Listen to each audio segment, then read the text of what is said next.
వీక్షకులందరికీ నమస్కారం. 2026వ సంవత్సరంలో సింహరాశి వారికి ఏ విధమైనటువంటి ఫలితాలు కలగబోతూ ఉన్నాయో ఈ వీడియో ద్వారా క్లుప్తంగా తెలుసుకునేటువంటి ప్రయత్నం చేద్దాం. నిజానికి ఆంగ్ల సంవత్సరాది ఫలితం అనేటువంటిది మన తెలుగు సంస్కృతి కానప్పటికీ కూడాను చాలా మంది కొత్త క్యాలెండర్ ఏమంటే మరి గ్రెగేరియన్ క్యాలెండర్లో కొత్త సంవత్సరం వచ్చింది కాబట్టి దీని ప్రకారంగా మాకు ఎలా ఉంది అనేటువంటి విషయాలను అడుగుతూ ఉంటారు. అలా అడిగినప్పుడు చెప్పడం ధర్మం. అయితే ఇక్కడ కొంతమంది అతిశయోక్తి ప్రదర్శిస్తున్నారు. ఈ నూతన ఆంగ్ల సంవత్సరానికి కూడా ఆదాయ వ్యయాలు, రాజపూజ్య అవమానాలు, మూర్తిమంతాలు ఇలా అనేక రకాలైనటువంటి విషయాలని జోడించి అసలు దాంట్లో సంబంధం లేకపోయినా అసలు గోచార పరిస్థితులు ఏంటి, దీనిలో గజకేసరి యోగాలు, బుధాదిత్య యోగాలు అనేక రకాలైనటువంటి అసలు సంబంధం లేనటువంటి విషయాలను ప్రస్తావిస్తున్నారు. ఇదొక ఎత్తు. అసలు మనం చెప్పే గోచారమే రాశికి సంబంధించిన విషయం, దీన్ని లగ్నంతో ముడిపెట్టి చెప్తున్నాడు. అసలు సంబంధం లేనటువంటి విషయం.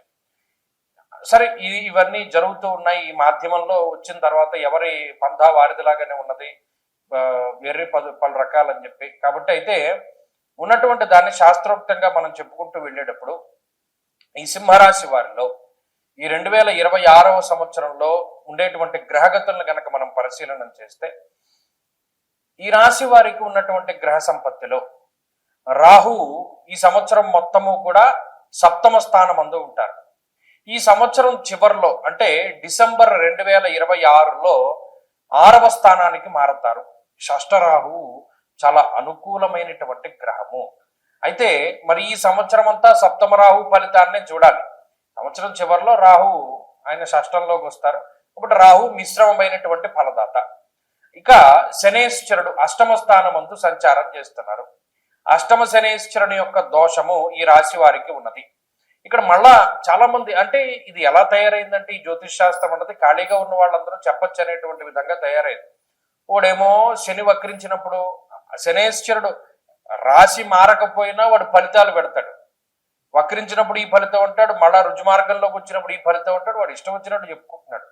ఇక ఈ ప్రజలు గమనించవలసిన విషయం ఏంటి అంటే ఈ సంవత్సరం మొత్తము శనేశ్వరుడు మధ్యలో వక్రిస్తారు, మళ్ళా రుజుమార్గంలోకి వెళతారు.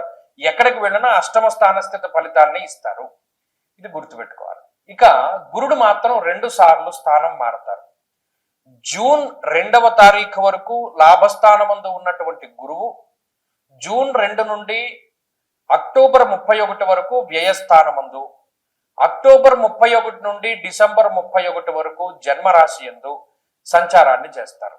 అంటే లాభస్థానంలో ఉన్న గురువే బలము. తప్పితే జూన్ 2 దాటిన తర్వాత ఎప్పుడైతే పుష్కరాలు ప్రారంభమవుతాయో అప్పటి నుండి ఉండేటువంటి గురువు యొక్క ఫలితం సింహరాశి వారికి ప్రతికూలమే. కాబట్టి ఓవరాల్ గా మనం పరిశీలన చేసినప్పుడు ఒక 25% నుండి 30% మధ్యలో ఉండేటువంటి శుభ ఫలితాలని సింహరాశి వారు ఈ సంవత్సరం పొందుతున్నారు. ఏమండి అదేంటంటే చాలా తక్కువగా చెప్పారు, మేము చాలా గొప్ప గొప్ప ప్లాన్స్ వేసుకున్నాం, మీరు ఎలా బాగాలేదని చెప్తే మీ వీడియో చూడం, లేకపోతే స్కిప్ చేసేస్తాం, లేకపోతే ఎవడు మా వీడియో సింహరాశి వాళ్ళు టాప్లో ఉన్నారు, బద్దలు కొట్టేస్తారు, కోట్లు సంపాదిస్తారు, లేకపోతేనేమో ఇంకా నిద్రపోతే కోటీశ్వర్లు అయిపోతారు అనేటువంటి విషయాలు చెప్తారు, వాళ్ళదే చూస్తామని అనుకుంటూ ఉంటారు. చెప్తారు ఇప్పుడు చాలా మంది. లేకపోతే ఈయన ఎప్పుడూ నెగిటివ్ చెప్తాడని అంటారు. ఇక్కడ గమనించవలసిన విషయం, కొంతమంది తెలివైన వాళ్ళు ఉన్నారు. వాళ్ళు లాస్ట్ ఇయర్ నా వీడియో చూశారు. 24లో ఈయన ఎలా చెప్పాడు, ఎలా జరిగింది, 25లో ఈయన ఎలా చెప్పాడు, ఎలా జరిగింది. ప్రీవియస్ రికార్డ్స్ ఉంటాయి కదా, చెక్ చేసుకోవాలి. సింహరాశి వారికి బాగుందంటే బాగుంది, బాలేదంటే బాలేదు. నాకు మీ మీద ఏం కక్ష ఉండదు కదా. కాకపోతే ఏ పీరియడ్ బాగుంది, ఏది బాగా లేదని తెలుసుకుంటే మాత్రం కొంత ఉపయోగం ఉంటుంది. జూన్ 2వ తారీఖు వరకు గురువు యొక్క బలం ఉంటుంది కాబట్టి యశో వృద్ధిర్ బలం తేజ సర్వత్ర విజయ సుఖం అన్నాడు. అంటే ఇక పరిస్థితులు ఎలా ఉన్నా, ఇప్పుడు చూడండి, బండి మీద వెళ్ళిపోతూ ఉంటాడు, చైన్ ఊడిపోతుంది, పెట్రోల్ అయిపోతుంది, సెల్ఫ్ ఆగిపోతుంది, అయినా బండి వెళ్ళిపోతుంది కొంతసేపటికి ఎదరకి. అలాగా అష్టమశని ఉన్నా, సప్తమరాహు ఉన్నా, మిగతా గ్రహాలు ప్రతికూలంగా ఉన్నా, గురుడు లాభంలో ఉన్నప్పుడు కొంత దూరం తీసుకుపోతాడు, ఎలాగోలా లాక్కుపోతాడు. బండిలో పెట్రోల్ అయిపోయింది, లేకపోతేనేమో బండి చైన్ తెగిపోయింది, ఏదైపోయినా సరే వీడు ఎదరికి వెళ్ళిపోతాడు. ఇంకోటి ఎవడో లిఫ్ట్ ఇస్తాడు, వాడు చేయి పట్టుకుని, లేకపోతే వెనకాల ఎవడో తన్నుతాడు బండి, వాడిలా తనడం ద్వారాను బండి వెళ్ళమైతే వెళ్ళిపోతుంది. అలా గురువు ఫలితాన్ని ఇస్తాడు. జీవితం ఏదో రకంగా ముందుకు వెళ్ళిపోతుంది. కానీ గురుబలం తగ్గిపోతే మాత్రం జూన్ నెల 2వ తారీఖు దాటిపోతే మాత్రం కొంత ఇబ్బందులు ఎదురవుతాయి. ఎందుకంటే మరి 3 దీర్ఘ సంచార గ్రహాలు ప్రతికూలం అయిపోతాయి కదా. మరి అలా ప్రతికూలం అయిపోయినప్పుడు మళ్ళా గోచార పరిస్థితులు నెమ్మది పడిపోతాయి.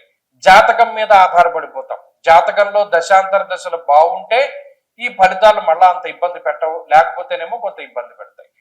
ఇది కొంత మనం చూచాయిగా తెలుసుకోదగిన విషయం. సరే, మరి ఏ రకమైనటువంటి ఆటంకాలండి జూన్ 2 దాటాక అంటే, అష్టమంలో ఉన్న శనేశ్వరుడేమో నానా కార్య విరోధస్యాత్ వ్యాధిపీడా ధనక్షయం అన్నది శాస్త్రం.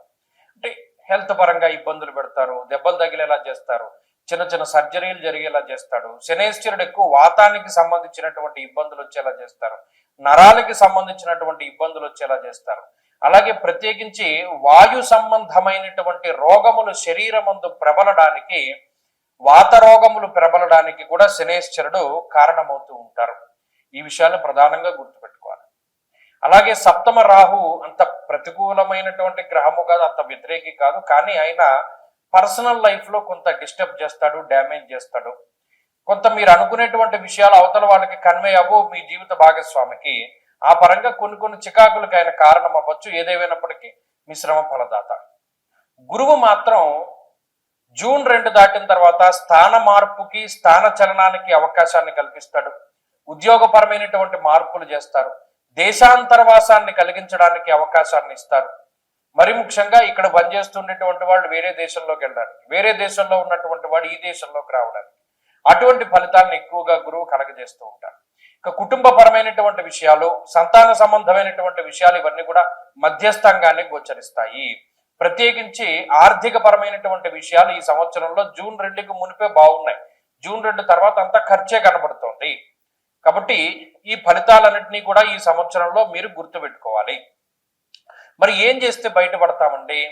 సంకష్టహార చతుర్థి వ్రతాలు మీరు గుర్తుపెట్టుకోండి. శుక్లపక్షంలో చవితి కాకుండా కృష్ణపక్షంలో వచ్చేటువంటి చవితి తిథి రోజున విఘ్నేశ్వరునికి సంబంధించినటువంటి హోమము, అభిషేకము, అర్చన సంబంధమైనటువంటి విషయాల వల్ల, గణేశ అష్టోత్తర శతనామావళి స్తోత్ర పారాయణ వల్ల ఈ రాశి వారు ఎక్కువ లాభం పొందుతారు.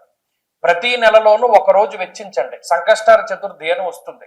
ఆ సంకష్టార చతుర్థి రోజున ఖచ్చితంగా గణపతికి అభిషేకం కానీ, అర్చన కానీ, గరిక పూజ కానీ, అష్టోత్తర శతనామావళి కానీ చేయించుకోండి. అలాగే ప్రతిరోజు చదవలసినటువంటి స్తోత్రాల్లో గణేశ అష్టోత్తర శతనామావళి స్తోత్రం లేదా విఘ్నేశ్వరుని యొక్క అష్టోత్తర శతనామాలని ఖచ్చితంగా ప్రతిరోజు చదువుతూ ఉండండి.